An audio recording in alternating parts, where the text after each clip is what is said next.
اللہ تعالیٰ نے قرآن کریم کے اندر بھی ایمان والوں کی جو صفات بیان فرمائی اس میں سے ایک صفت یہ بھی فرمائی والذین هم لاماناتہم وعہدہم راعون، کہ ایمان والے وہ ہیں جو امانتوں کے اندر دیانتداری کا مظاہرہ کرتے ہیں اور وعدوں کے اندر عہد کی پاسداری کرتے ہیں، وعدہ خلافی نہیں کرتے اور امانت میں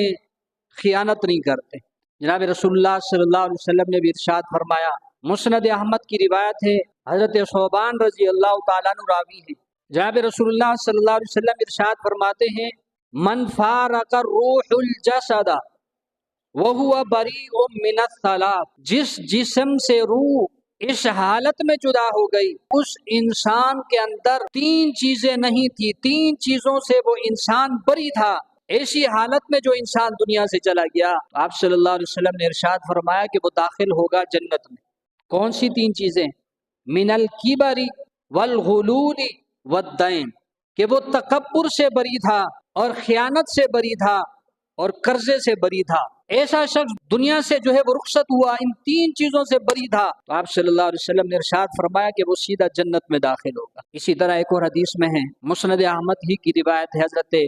انس بن مالک رضی اللہ تعالیٰ عنہ راوی ہیں، جناب رسول اللہ صلی اللہ علیہ وسلم نے ارشاد فرمایا لا ایمان لمن لا امانت لہ ولا دین لمن لا عہد لہ، اس شخص کا کوئی ایمان نہیں ہے جس کے اندر دیانت داری نہ ہو، اور اس کے اندر کوئی دین نہیں ہے اس کا کہ جس کے اندر وعدے کی پاسداری نہ ہو۔ جو شخص امانت کے اندر دیانت داری کا مظاہرہ نہیں کرتا، خیانت کرتا ہے اور وعدے کو پورا نہیں کرتا، وعدے کے اندر بھی خلاف وعدہ کام کرتا ہے، تو آپ صلی اللہ علیہ وسلم نے ارشاد فرمایا ایسے دل کے اندر ایمان اور دین نہیں ہے۔ اس لیے محدثین نے فرمایا ان دو چیزوں کے بغیر کسی شخص کا ایمان کامل نہیں ہو سکتا۔ آج مسلمانوں کا حال یہ ہے کہ وعدوں کے اندر بھی وعدے خلافی کرتے ہیں اور امانتوں کے اندر بھی دیانت داری کرتے ہیں، لیکن حضور صلی اللہ علیہ وسلم نے ارشاد فرمایا کہ اس شخص کا ایمان اور دین کامل نہیں، کہ جو دیانت دار نہ ہو اور وعدے کی پاسداری کرنے والا نہ ہو۔ اسی طرح ایک اور حدیث حضرت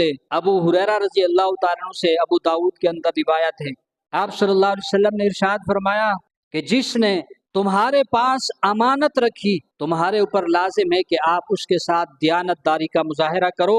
اس کو وہ مال، وہ پیسے، وہ رقم، وہ چیز اس کو جو ہے لوٹا کر دیانت داری کا مظاہرہ کرو۔ اور آگے ارشاد فرمایا کہ جس شخص نے تمہارے ساتھ خیانت کی، حضور صلی اللہ علیہ وسلم نے ارشاد فرمایا تم اس سے بھی خیانت نہیں کر سکتے، خیانت کرنے والے سے بھی خیانت نہیں کر سکتے۔ اسی طرح ابو ہریرہ رضی اللہ تعالیٰ عنہ ہی کی روایت ہے، ابو داود میں آتا ہے،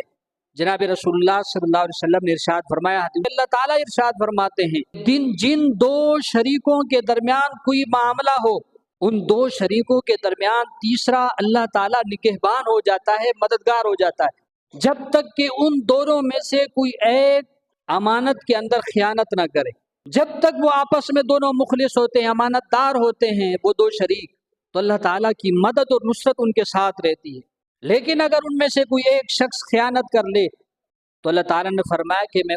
ان دونوں سے اپنی مدد کو اٹھا لیتا ہوں۔ کہ ایک معاملے کے اندر دو شریک ہیں، کاروبار میں ہو یا کسی صورت میں بھی، جب تک وہ امانت دار رہتے ہیں،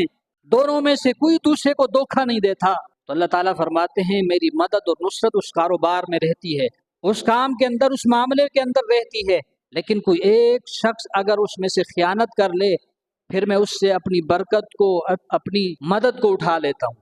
اسی طرح ترمذی شریف کی روایت ہے، جناب رسول اللہ صلی اللہ علیہ وسلم نے ارشاد فرمایا، حضرت عبداللہ ابن عمر راوی ہیں رضی اللہ تعالیٰ عنہ، فرمایا کہ دیانت دار سچا تاجر کل قیامت کے دن نبیوں، صدیقین اور شہداء کے ساتھ ہوگا۔ کتنی بڑی فضیلت والی بات ہے، تاجر ہے، تجارت کرتا ہے، لیکن سچ بولتا ہے، جھوٹ نہیں بولتا، خیانت نہیں کرتا، دیانت داری کا مظاہرہ کرتا ہے۔ حضور صلی اللہ علیہ وسلم نے ارشاد فرمایا کل ایسا تاجر نبیوں کے ساتھ، صدیقیوں کے ساتھ اور